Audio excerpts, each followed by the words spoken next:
은혜와 사랑이 많으신 아버지 하나님께 감사와 찬송을 올려드립니다.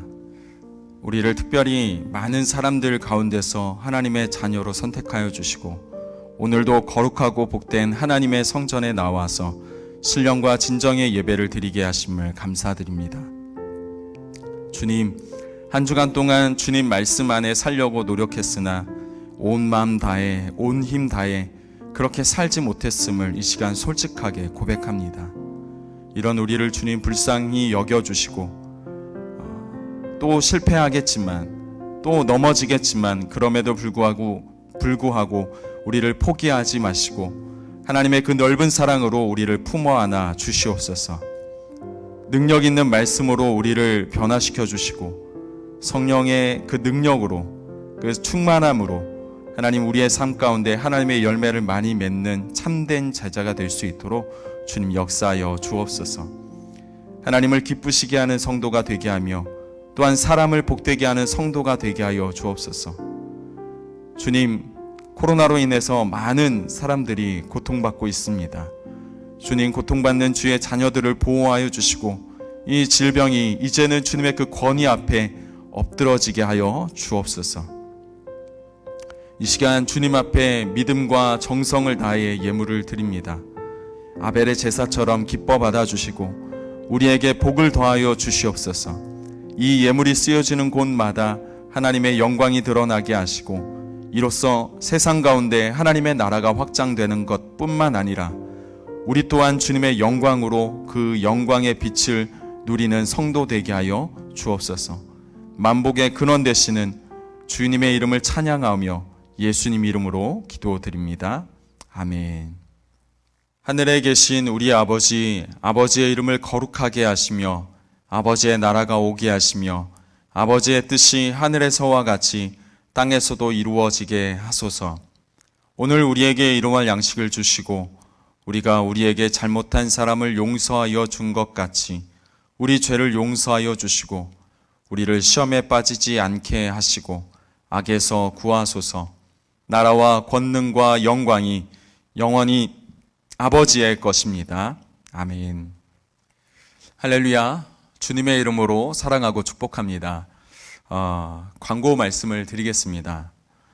현재 우리 교회는 당분간 적게는 3주, 좀 길게는 4주 정도 비대면 예배를 드리려고 합니다. 이유는 다 아시리라 생각됩니다. 이 어려운 시기를 우리가 믿음으로 또한 말씀으로 잘 이겨낼 수 있도록 여러분 각자가 기도해 주시고 또 서로를 위해서 또한 중보해 주시기를 바랍니다. 대면 예배로 전환할 그때 다시금 문자를 통해서 공지하도록 하겠습니다. 그리고 비대면 예배를 드리는 기간 동안 교회는 잠정적으로 출입을 자제해 주시기를 부탁드립니다. 또한 예배에 관련돼서 한 가지 더 광고를 드리자면 당분간 이렇게 비상체제로 예배를 드리게 됨을 굉장히 안타깝게 생각하는데요. 하지만 여러분들 각자의 위치에서 또 때로는 집에서 영상으로 예배를 드린다고 해서 이 예배의 그 준비하는 이 옷차림이나 그런 모든 과정들이 간소화되지 않기를 바랍니다. 할 수만 있다면 진짜 교회 나오는 것처럼 이렇게 몸도 좀 정돈하시고 또 옷도 좀 정돈하셔서 그렇게 이 화면 안에 영상 예배 화면 앞에 서 있기를 부탁드립니다. 비록 예배의 형식은 달라질 수 있습니다. 하지만 예배의 대상은 달라지지 않습니다. 우리가 하나님 앞에 서 있다라는 생각을 하시고 예배에 임해 주셨으면 감사하겠습니다. 그리고 조금 있으면 이제 우리가 구정을 맞이하게 되는데요. 아마 구정 또한 이 예배가 비대면으로 영상으로 예배가 진행이 될 것 같은데 혹시 가정 예배서가 필요하신 분들이 있으시면 그 유튜브 영상으로 보시는 그 유튜브 안에 댓글 창이 있습니다. 댓글에다가 가정 예배서가 필요하다라고 이렇게 표시를 해주시면 제가 여러분들께 문자로 그 가정 예배서를 그림 파일로 보내드리도록 하겠습니다. 우편으로 발송하는 것 자체가 어렵고 또 여러분들이 교회 오는 것이 사실상 불가하기 때문에 부득이 이렇게 사진으로밖에 보내드릴 수 없음을 좀 죄송하게 양해를 구하고 죄송하게 또 생각하고요. 그렇게라도 여러분들한테 이 가족 예배, 가정 예배를 예배로 시작할 수 있기를 바라는 마음으로 그렇게 광고를 드립니다. 우리 옆 사람과 우리 가족들과 함께 얼굴을 바라보시면서 우리 그렇게 함께 인사하겠습니다. 하나님이 당신을 사랑하십니다. 하나님이 당신을 사랑하십니다. 여기 우리 이렇게 당신을이라고 이야기하지 마시고 그 상대방의 이름을 넣어서 그렇게 고백하시면 좋겠습니다. 하나님이 뭐뭐 땡땡을 사랑하십니다. 하나님은 누구를 사랑하십니다. 아멘. 우리에게 주시는 하나님의 말씀 요한복음 6장 25절에서 36절 말씀입니다. 우리 한 목소리로 함께 같이 읽겠습니다. 바다 건너편에서 만나 라비어 언제 여기 오셨나이까 하니 예수께서 대답하여 이르시되 내가 진실로 진실로 너희에게 이르노니 너희가 나를 찾는 것은 표적을 본 까닭이 아니요 떡을 먹고 배부른 까닭이로다. 썩을 양식을 위하여 일하지 말고 영생하도록 있는 양식을 위하여 하라. 이 양식은 인자가 너희에게 주리니 인자는 아버지 하나님께서 인치신 자니라. 그들이 묻되 우리가 어떻게 하여야 하나님의 일을 하오리까? 예수께서 대답하여 이르시되 하나님께서 보내신 이를 믿는 것이 하나님의 일이라 하시니 그들이 묻되 그러면 우리가 보고 당신을 믿도록 행하시는 표적이 무엇이니까? 하시는 일이 무엇이니까? 기록된 바 하늘에서 그들에게 떡을 주어 먹게 하였다 함과 같이 우리 조상들은 광야에서 만나를 먹었나이다. 예수께서 이르시되 내가 진실로 진실로 너희에게 이르노니 모세가 너희에게 하늘로부터 떡을 준 것이 아니라 내 아버지께서 너희에게 하늘로부터 참떡을 주시나니 하나님의 떡은 하늘에서 내려 세상에 생명을 주는 것이니라. 그들이 이르되 주여 이 떡을 항상 우리에게 주소서. 예수께서 이르시되 나는 생명의 떡이니 내게 오는 자는 결코 줄이지 아니할 터이요 나를 믿는 자는 영원히 목마르지 아니하리라. 그러나 내가 너희에게 이르기를 너희는 나를 보고도 믿지 아니하는도다 하였느니라. 아멘. 여러분들은 제2차 세계대전을 일으킨 아돌프 히틀러라는 사람을 기억하고 계실 것입니다. 그는 600만 명의 유대인들을 죽음으로 이끈 장본인이었고, 그는 세계대전을 일으켜서 세상을 상대로 불장난을 한 사람이기도 합니다. 우리는 그를 알기 위해서는 그의 어린 시절, 그 어린 시절을 주목할 필요가 있습니다. 히틀러에게는 5 형제가 있었습니다. 그렇지만 막내 여동생만 남고 모두 다 세상을 뜨고 마는데요. 아버지는 세관 공무원이었는데 그는 자주 직장에서의 그 스트레스를 집에 와서 자기 아내와 그의 아들에게 쏟아부었다고 합니다.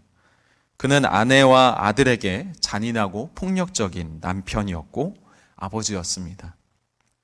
그는 특히 아들 아돌프 히틀러에게 병적으로 학대적이었다라고 역사는 기록합니다. 심리학자들은 그의 아버지에 대한 이런 증오심, 혐오감 이런 것들이 후일 유대인을 증오하게 되어지는 그 감정으로 전이하게 되었다라고 기록합니다. 그는 늘 버림받음에 대한 어떤 두려움 그리고 열등감에 시달렸다고 합니다. 또한 부친에 대한 그런 혐오감은 그로 하여금 어머니에게 병적으로 집착하게 만드는 요인이 되게 되는데요. 결국 모친에 대한 근친상간적인 어떤 욕망들이 그의 마음 가운데 피어오르게 되고 이것이 오이디푸스 컴플렉스라는 것을 갖게 되어지는 계기가 됩니다. 오이디푸스 컴플렉스는 아버지의 그 권위를 빼앗고자 하는 그런 욕망입니다. 그래서 아버지가 가지고 있는 모든 것을 빼앗아서 자기의 것으로 채우려고 하는 그런 욕망인 것이죠.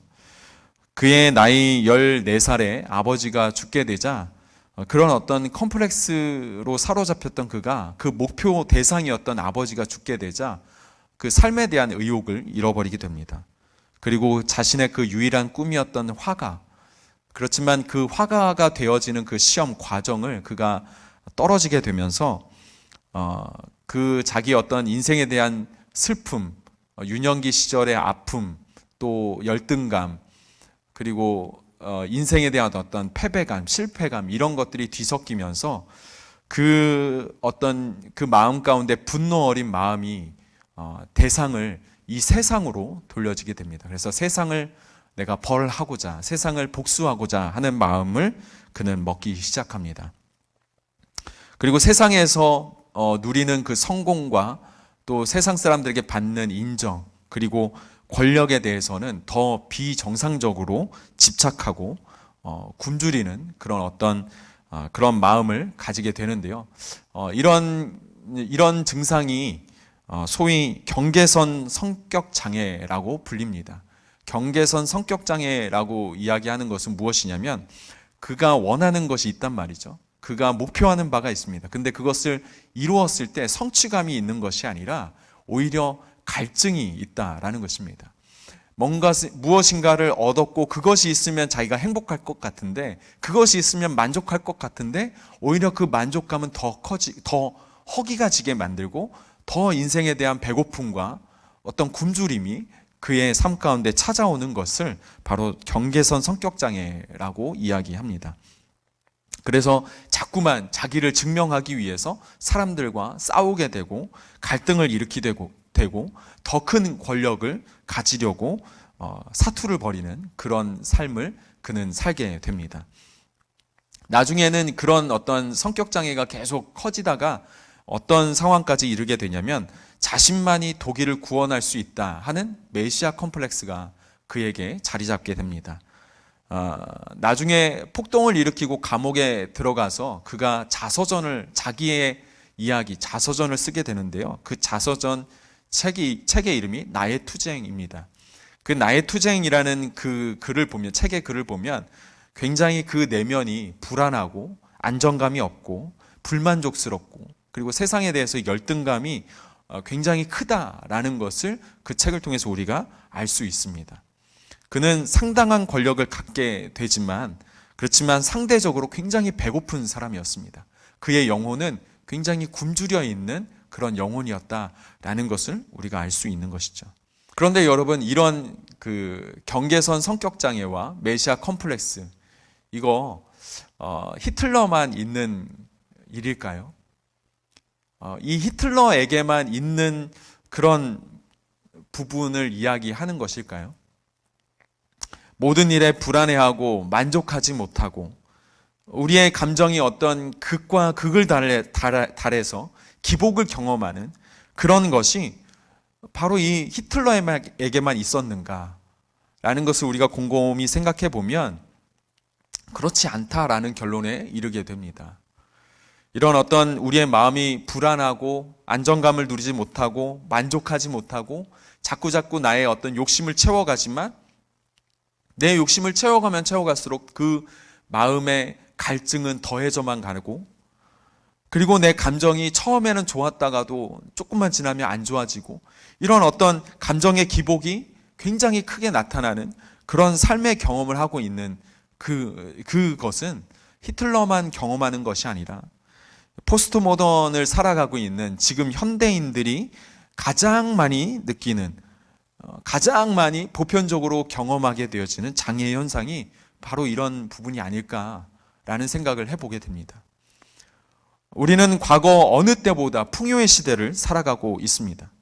하지만 사람들은 여전히 무엇인가에 대해서 목말라하고 배고파합니다. 이런 우리에게 정말 그 배고픔이 그치고 그 안에 목마름이 갈증이 해결이 되려면 우리는 어떻게 하면 좋을까요? 인생의 그 목마름과 인생의 그 배고픔은 우리가 그 부분 안에서 우리가 헤어나올 수 있는 방법은 과연 있을까요? 오늘 말씀은 그 부분을 우리에게 가르쳐 주는 것 같습니다. 먼저 인생의 목마름 그리고 인생의 배고픔에서 우리가 구원을 받으려면 먼저 육적 양식의 한계에 대해서 우리가 인정해야 할 필요가 있습니다. 육적 양식의 한계를 인정하라. 이게 과연 무슨 말인가? 우리의 목마름과 우리의 인생에 대한 그 배고픔의 본질은 영적인 부분이기 때문에 육적인 이 양식을 통해서 우리가 자꾸만 우리의 실존을, 우리의 어떤 그 배고픔을 채우려고 한다라면 우리는 더욱더 갈증을 느낄 수밖에 없다라는 이야기입니다. 사도 요한은 오늘 본문은 아니지만 우리가 지난 말씀을 보았듯이 선행하는 기적을 통해서 오병이어 기적을 기록하고 있었습니다. 그런데 보리떡 5개와 물고기 2마리로 1만 명의 이상의 사람들을 먹이시는 그 기적을 많은 사람들이 보았죠. 그렇지만 그 시대 사람들은 아직도 예수님이 하나님이신 것을 믿지 못하고 있었던 듯 합니다. 물론 그들은 이 엄청난 기적을 경험함으로 인해서 이 엄청난 기적을 행하시는 분이 얼마나 대단하고 얼마나 위대하신 분인지는 압니다. 그래서 그를 향한 존경심이 있었겠죠. 그리고 그를 따라다니면서 그의 어떤 그 위대함을, 사람 이상의 것을 보면서 그를 참 두려워하고 또 존경했을 것입니다. 하지만 그들은 아직도 그 예수님을 구원자, 구주, 그리고 우리의 주인, 그 주님으로 신뢰하는 단계는 아니었던 것 같습니다. 표적을 통한 메시지로 그들이 들은 것이 아니라 육적인 배고픔 때문에, 이 육적인 배고픔 때문에 그를 예수님을 따랐다라고 말씀은 기록하고 있기 때문이죠. 오늘 말씀은 아닙니다만 6장 26절 말씀을 보면 예수께서 대답하여 이르시되 내가 진실로 진실로 너희에게 이르노니 너희가 나를 찾는 것은 표적을 본 까닭이 아니요 떡을 먹고 배부른 까닭이라. 이제 그들은 배가 불렀습니다. 그러나 그것으로 그들의 인생의 배고픔과 목마름이 완전히 해결된 것이 아니었던 것입니다. 우리가 사는 이 대한민국에 한국전쟁이 있었죠. 이 한국전쟁이 일어나고 모든 생존의 그 기반이 모두 다 파괴되었을 때 우리는 문자 그대로 육의 양식, 이 의식주의 문제를 해결하려고 아주 밤낮으로 일에 열심을 다했었습니다. 그리고 오늘날에 이르러서 이 한국전쟁의 종전선언이 68년이 지난 이 지금 소위 산업화와 민주화를 현실 가운데 이루어냈고 또 OECD 선진국 문턱에 도달할 정도로 우리나라는 굉장히 경제적으로 많이 성장을 했습니다. 그리고 국내 총생산 GDP가 세계 9위에 오르는, 어떻게 보면 세계적인 국가의 그 반열에 올라가는 그 놀라운 성과를 우리가 이루어냈죠. 그래서 이제 더 이상은 거리에서 구걸하는 사람이 없을 정도의 사회가 되었습니다. 그렇다면 우리는 그만큼 이 경제적으로 굉장히 많이 성장했으니까 그만큼 우리는 행복할까요? 유엔 산하 자문기구에서 매년 이 세계 나라를 대상으로 행복 지수, 행복 보고서를 발표합니다. 우리나라는 경제력도 굉장히 좋아지고 있고 또 GDP도 선진국 반열에 올라와 있는 상황이기 때문에 행복 지수가 높을 것으로 많은 사람들이 예상을 했었죠.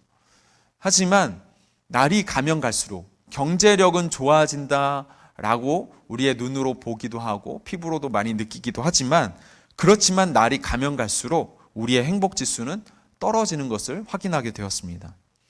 2013년도 발표에는 우리나라가 41위였고요. 2015년도는 47위, 2017년도에는 55위, 2019년도 54위, 2020년도 61위, 그리고 작년 2021년도는 62위였습니다. 이것을 통해서 우리가 알 수 있는 것은 무엇인가? 이 GDP, 그러니까 경제력, 우리나라의 그 경제력이 발전하면 발전할수록 우리가 행복감을 느끼느냐?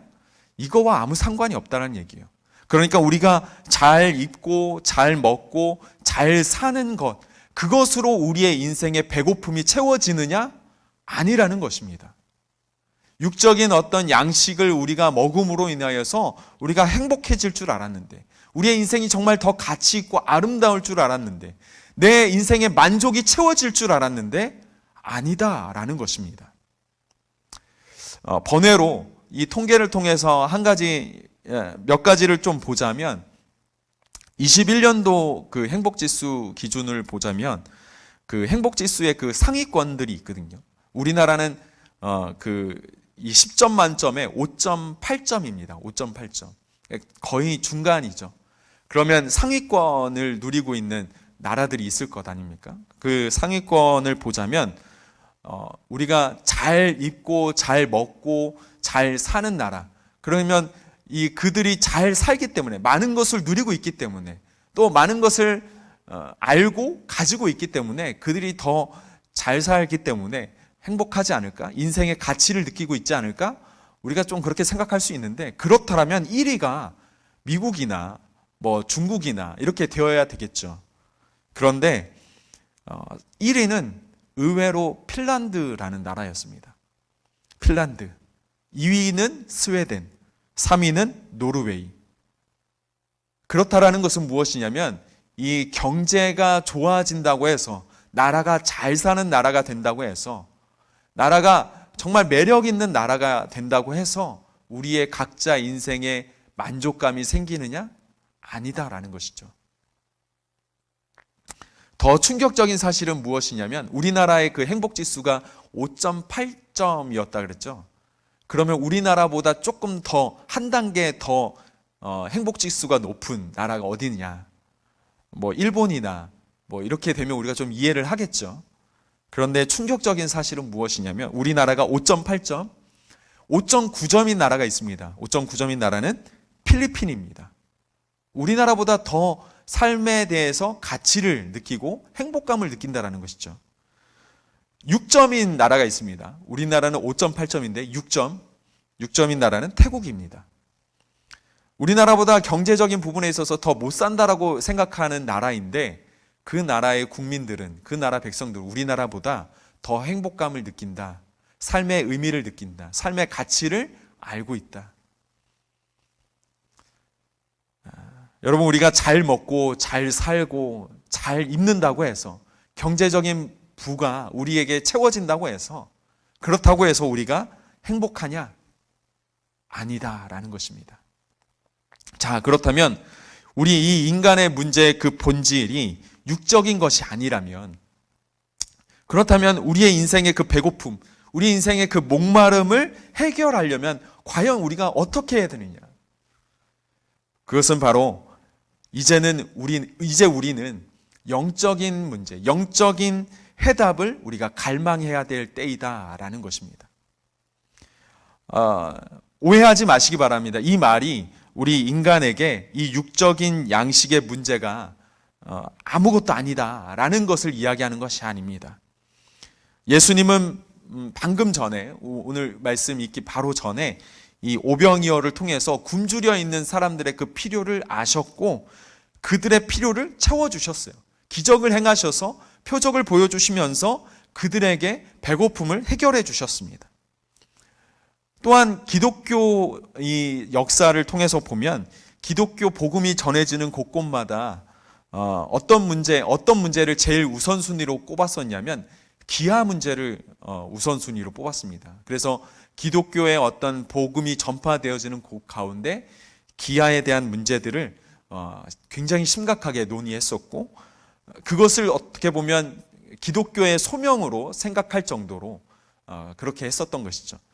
그렇다는 이야기는 무엇이냐면 이 육적인 필요만으로 인간이 결코 만족할 수 없다라는 것을 이야기할 수 있는 것이죠. 그러니까 그곳에 어떤 기근을 살피면서, 가난함을 살피면서 그 가운데 그들의 필요를 채워주지만 그 가운데 정말 필요로 한 것은 무엇이냐? 영적인 문제, 예수 그리스도라는 그 영적인 문제까지도 해결해 주려고 하는 기독교의 소명이 있었다.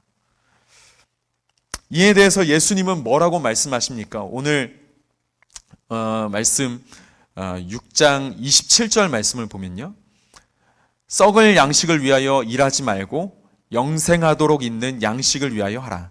이 양식은 인자가 너희에게 주리니 인자는 아버지 하나님께서 인치신 자니라. 그리고 이어서 예수님은 본문 31절과 33절 말씀에서 광야의 만나와 이 예수님의 그 생명의 떡을 비교하십니다. 우선 광야의 만나도, 그리고 또 이 생명의 떡도 다 하나님의 선물입니다. 하나는 육체의 양식이고 또 하나는 영혼의 양식입니다. 그러나 이 둘의 만나와 이 생명의 떡, 이 둘의 차이, 이 차이점은 무엇이냐? 만나는 썩을 것이다 라는 것이죠. 썩을 것입니다. 하루만 지나도 썩어요.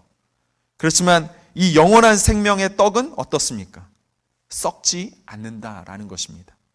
따라서 만나는 일시적인 우리의 필요를 채워주는 것에 아주 최적화되어 있지만, 생명의 떡은 어떻습니까? 영원한 필요를 채워주는 것이다. 우리의 인생에서 영원한 것을 채워주는 그것이 바로 생명의 떡이다. 생명의 떡의 본질을 본문 33절 말씀에서 어떻게 말씀하고 있습니까? 하나님의 떡은 하늘에서 내려 세상에 생명을 주는 것이니라. 여기서 생명은 육적 생명이 아닌 이 영적인 생명을 이야기하는 것입니다. 이때 제자들이 34절에서 이렇게 대답합니다. 그들이 이르되 주여 이 떡을 항상 우리에게 주소서. 이제 이 제자들은 진정 필요한 것이 무엇이냐? 그것은 만나와 같은 지상의 떡, 육적인 떡이 아니라 하나님이 하늘로부터 직접 주시는 영적인 떡, 그러니까 영적인 그 생명의 것, 그것이다 라는 것을 그들이 깨달아 간 것입니다. 예수님이 말씀하신 그대로 사람이 떡으로만 살 것이 아니요 하나님 입으로부터 나오는 모든 말씀으로 살 것이니라 라고 하셨던 그 말씀대로 그 제자들은 그 즉시 그 상황에서 그대로 그 진리를 받아들인 것이죠. 인간은 육적인 양식의 그 이상의 것, 이 영적인 양식, 영적의 말씀, 이것을 통해서 우리의 인생의 가람, 인생의 배고픔을 해결해야 한다라는 것을 우리는 이 본문을 통해서 우리는 깨달아야 할 것입니다. 34절의 말씀이 그러니까 제자들이 이렇게 무심코 이야기한 말일 수도 있겠지만 어떻게 보면 제자들의 간절한 이 대답이었을 것 같아요. 간절한 마음으로 제자들의 그 간절한 목소리를 담아서 이 시간 같이 34절 말씀을 한 번 더 읽어보십시다. 시작. 그들이 이르되 주여 이 떡을 항상 우리에게 주소서. 항상 우리에게 주소서. 여러분, 이 떡은 만나와 같이 일시적인 굶주림을 해결하는 그런 일용할 양식이 아닙니다.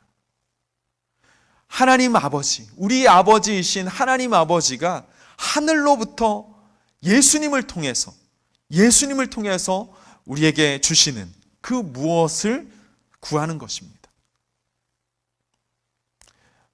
이 엄청나게 중요한 요청이 드려지는 그 순간 제자들을 향해서 예수님은 자기 자신을 또 한 번 드러내십니다. 우리가 지난 시간에도 이야기했지만 예수님께서 자기 자신을 드러내시는 그런 선포의 말씀들이 있었다라고 말씀을 드렸죠. 예수님이 또 한 번 자기 자신을 드러내십니다. 6장 35절 말씀인데요. 함께 읽겠습니다. 예수께서 이르시되 나는 생명의 떡이니 내게 오는 자는 결코 줄이지 아니할 터이요 나를 믿는 자는 영원히 목마르지 아니하리라. 여기서 나는 헬라어로 뭐라고 이야기했었죠? 지난주에 나는 하나님이다. 나는 하나님이다. 나는 나다. 에고에미라는 말이죠. 나는 나다. 나는 하나님이다. 너희들이 알고 있는 나는 그냥 일반적인 사람들 중에 한 사람이 아니라 나는 이 천지를 만드신 창조주 하나님이다 라는 것이죠. 나는 생명의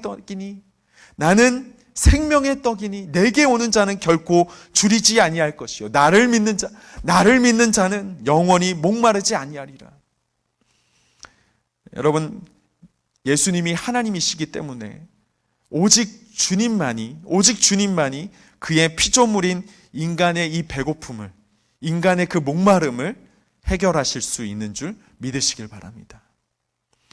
그래서 생명의 떡이신 그는 2000년 전 유대 땅 베들레헴에 오셨습니다. 여러분, 베들레헴이라는 그 지역의 뜻이 무엇인 줄 아십니까? 벳이라는 이 말의 뜻은 집이라는 뜻입니다. 집, 하우스. 레헴이라는 단어는 떡이라는 뜻입니다. 레헴. 그러니까 베들레헴은 이렇게 합쳐서 뭐라고 이야기할 수 있죠? 네, 떡집입니다. 떡집. 자, 생각해 보세요. 예수님은 자신을 스스로 뭐라고 이야기했습니까? 나는 생명의 떡이다. 그 생명의 떡이신 예수님, 메시아, 구세주이신 그가 베들레헴에 오셨습니다. 당연하죠. 떡이 떡집에 있어야죠. 당연한 것 아니겠습니까? 이것을 미가 선지자가 이 이야기가 예수님이 오시기도 전, 아마 700년 전일 겁니다. 예수님이 오시기 전 그 700년 전에 미가 선지자가 이 이야기를 예언했어요. 미가서 5장 2절 말씀을 보면 이렇게 기록이 되어 있습니다. 베들레헴 에브라다야 너는 유다 족속 중에 작을지라도 이스라엘을 다스릴 자가 내게로 나올 것이라. 그의 근본은 상고에 영원에 있느니라. 이게 무슨 말입니까? 미가 선지자가 이것을 예언했다는, 예수님을 예언했다는 것이, 그의 근본은 상고에, 태초에, 아니 영원부터 계셨던 그 예수님이 이 유대 땅 작은 마을 이 베들레헴에 오실 것이다. 그리고 이 작은 마을에 오셔서 인류를 구원할 구세주 메시아로 오실 것이다. 그가 왜 이 땅 가운데 오시는가? 우리 인류의 배고픔을 위해서, 우리 인류의 목마름을 해결하기 위해서, 우리의 이 굶주려 있는 이 배고픔을 주님께서 풍성하게 하게 하시려고, 인생에 어떤 굶주려 있는 목말라하고 있는 욕망을 채워도 자꾸 허기가 지는 이 인생 가운데 예수님이 오셔서 그 모든 것을 채워주시기 위해서 주님께서 이 땅 가운데 오신다라는 것입니다. 여러분, 그렇다면 문제는 무엇일까요? 문제는 무엇이겠습니까? 우리가 그분을 그런 하나님으로, 우리의 이 모든 것을 채워가시는 하나님으로, 우리의 이 모든 인생의 전반적인 배고픔과 목마름을 채워가시는 구원자이시며 메시아이신 구주로 믿느냐? 예수님을 나의 그런 구세주로 믿느냐? 그런 존재로 믿느냐? 이게 문제죠. 믿을 수만 있다면, 여러분, 믿을 수만 있다면 우리는 이 배고픔, 이 세상 가운데서 배고프고 목말라 있는 이 세상 한복판에서 우리는 주님이 주신, 하늘로부터 주시는 그 주님의 온전한 평화와 주님이 주시는 확실한 그 만족을 누리면서 우리는 풍요롭게 살아가게 될 줄 믿습니다.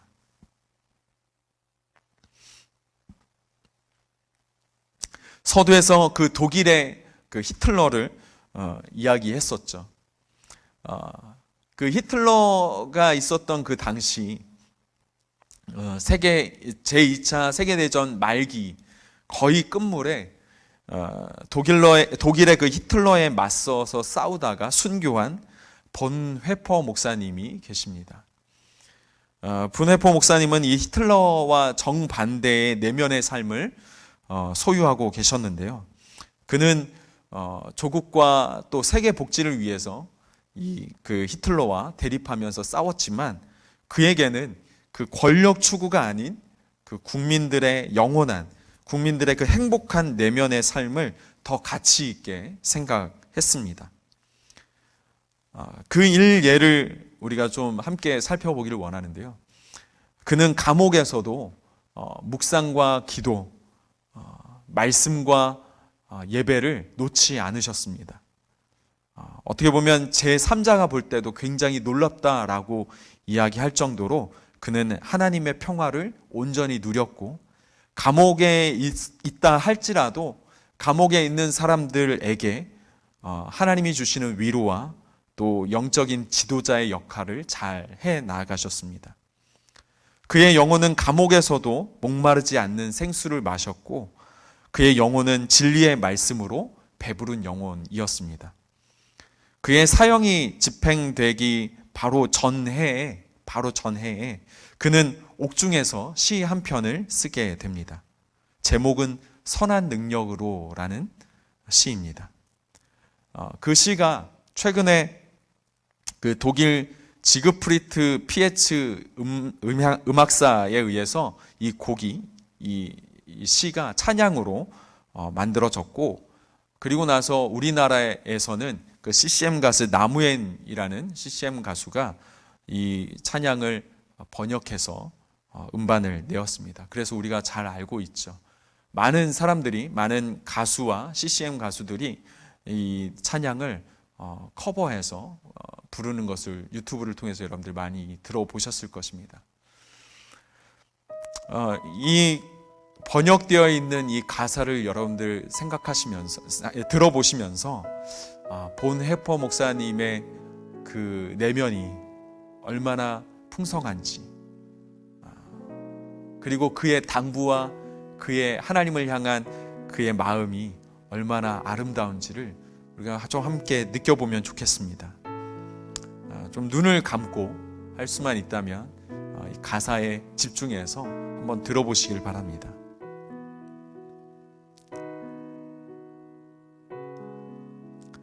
그 선한 힘에 고요히 감싸여 그 놀라운 평화를 누리며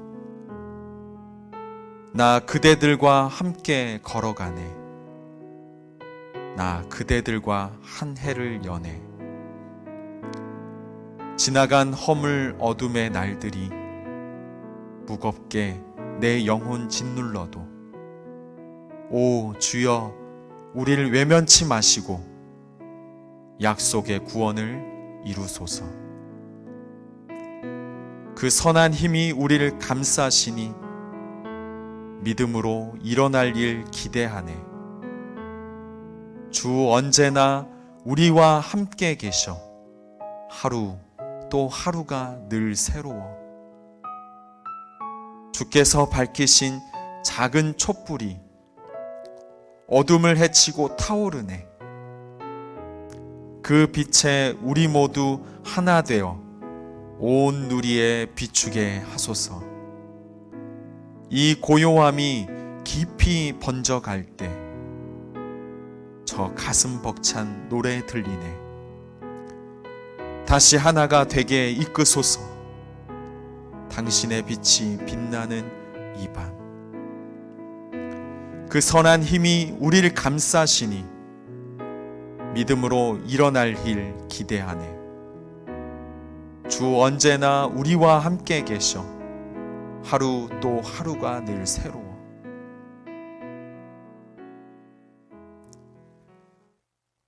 보네포 목사님이 이 시를 쓰고 난 4개월 후에 그가 수감된 감옥문이 열리면서 간수 둘이 들어옵니다. 그리고 그 간수 둘이 목사님께 이렇게 이야기합니다. 준비하고 나갑시다. 교수형을 알리는 신호였죠. 보네포 목사님은 미소를 지으시면서 이렇게 말씀하십니다. 끝이군요. 그러나 저에게는 새로운 시작입니다. 이 말을 남기고 조용히 일어섭니다. 그의 교수형을 입회한 의사 피셔 휠 스트롱은 이런 증언을 남깁니다. 지난 50년간 의사로 일하면서 그토록 경건하게 죽음을 맞이한 분을 저는 본 적이 없습니다. 보네포와 함께한 그 하나님의 능력, 하늘의 능력, 하나님이 주시는 평화. 여러분, 이것이 보네포 목사님에게만 있는 축복이 아닙니다. 예수님을 나의 구세주로, 나의 구주로, 주인으로, 메시아로 그렇게 믿고 고백하는 모든 사람들에게 주는 하나님의 축복이 되는 줄 믿으시길 바랍니다.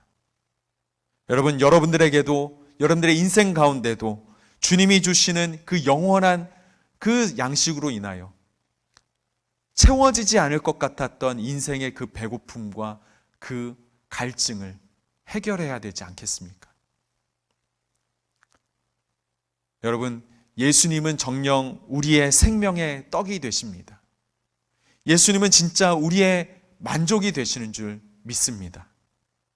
그 영원한 생명의 떡을 먹고 여러분들 모두 다가 행복하고 그의 인생들이 가치 있게 느껴지고 더 아름다운 인생으로 경험하는 아름다운 인생들이 다 되어지시기를 주님의 이름으로 축복합니다. 평생 채워지지 않을 것 같았던 나의 이 갈증들, 배고픔들, 그것은 바로 주님이 채우실 수 있습니다. 우리의 욕망이 아닙니다. 우리의 욕심이 아닙니다. 내가 하고 싶은 것이 아닙니다. 하나님이십니다. 하늘의 것으로 영원한 생명의 양식, 말씀으로 우리의 영혼을 채울 수 있습니다. 세상이 주지 못합니다. 세상이 주지 못하는 기쁨이 있습니다. 세상이 결단코 줄 수 없는 아름다움이 있습니다. 세상이 결단코 흉내낼 수 없는 풍성함이 있습니다. 누가 주시는가? 예수 그리스도를 통해서 하나님 아버지가 우리에게 주십니다.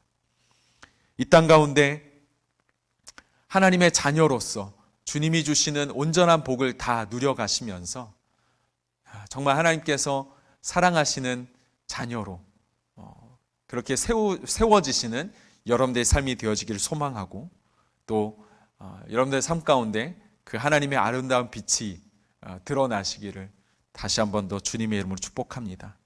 기도하시겠습니다. 사랑의 주님, 감사합니다.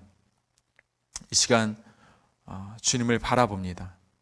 더욱더 우리의 삶 가운데 역사하시며 놀라운 일들을 이루어 가시는 주님, 하나님 말씀을 통해서 깨닫게 하시고 그 말씀을 통해서 하나님이 우리의 인생 가운데 어떤 존재인지를 알게 하신 은혜 참으로 감사합니다. 주님, 우리가 말씀을 통해서 배우고 깨달은 대로 하나님 우리의 인생 가운데 배고픔, 또 채워지지 않는 그 갈증들, 우리가 어떻게 채울 수 있을까 고민하며 나아갈 때 하나님, 우리의 일용할 양식이 아니라 정말 썩어져 없어져 버릴 그런 육적인 양식이 아니라 우리의 삶의 영원한, 우리의 삶의 어떤 인생의 그 채워지지 않을 것 같았던 그 갈증들이 주님이 주시는 그 영원한 생명의 양식으로 온전히 채워짐을 하나님 오늘 이 시간 가운데 배웠고 깨달았사오니 주님, 제자들이 그러했던 것처럼 오늘 우리의 삶 가운데 그 비고빈 우리의 마음을 주님의 말씀으로 생명의 떡으로 채워갈 수 있도록 하나님 역사하여 주옵소서. 우리의 인생을 바라볼 때 가치 없게 느껴지고 또 보잘것없게 느껴지며 그래서 내 인생은 자꾸만 무엇인가를 채우려고 노력하는 인생인 것 같은데 주님이 이제는 그 열심을 멈추게 하여 주시고 방향을 틀어서 주님의 얼굴을 바라볼 수 있는 하나님 그런 믿음이 우리 안에 있을 수 있도록 주님 역사하여 주옵소서. 그래서 우리가 계속적으로 주님의 말씀을 읽고 묵상할 때 하나님을 볼 수 있도록 인도하여 주시고 그 말씀 속에 계시된 하나님을 우리가 경험할 수 있도록 성령 하나님 역사하여 주시옵소서. 하나님, 이 세상 가운데 우리가 소망이 없습니다. 하나님, 소망을 둘 데가 어디인가? 우리 바로 우리를 구원한 예수 그리스도께 우리가 소망이 있음을 바라봅니다. 하나님, 주님을 통하여 온전한 평화를 누리게 하시고 주님을 통하여 온전한 만족을 누리게 하시고 주님을 통하여 온전한 풍성함을 누릴 수 있도록 주님 함께하여 주옵소서.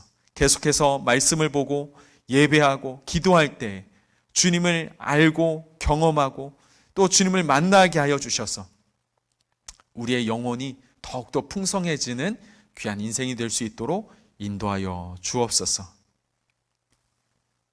지금은 우리 주 예수 그리스도의 은혜와 하나님 아버지의 놀라우신 사랑과 성령 하나님의 위로 교통 축복하심이 육신의 양식으로 우리의 만족을 채우렸던 과거의 모습에서 이제는 영의 양식, 영원한 하나님 나라로부터 오는 그 영원한 양식, 그 생명의 떡으로 인해서 우리의 삶을 채우고 우리의 인생을 만족시키는 변화된 모습으로 살아가기로 결단하며 나아가는 우리 귀한 광성교회 모든 지체들 머리 위에 이들의 가정과 직장과 학교 위에 또한 이들의 자녀들 머리 위에 지금부터 영원토록 함께 하시기를 간절히 축원하옵나이다.